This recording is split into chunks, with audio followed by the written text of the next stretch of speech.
Assalamualaikum жалпы туғандар. Бүгін Ош шаарына караштуу Ошский район ХБК жакта жүрөбүз. Мына Семетешканы жакшы билсеңиз керек. Гүл базардан кичине баларын билип коелу. Так. Мына канча дедиң, Мурат? Мына гүлдү кандай гүл дедиң? Гвоздика. Гвоздика канча бул? 80, 150. Мына булар да 150. Мыналар 150 жалаң, Мына канча болду? Так, ну, жеті.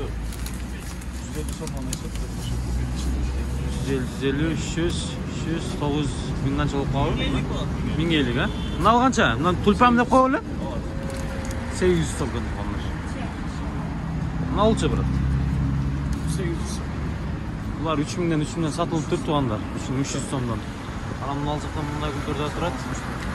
1000 сомдон, 900, 800. Ана ал 1200 экен, мына. Балар жазылып тур. Мына да 1200. Мына шундай гүлдөр экен.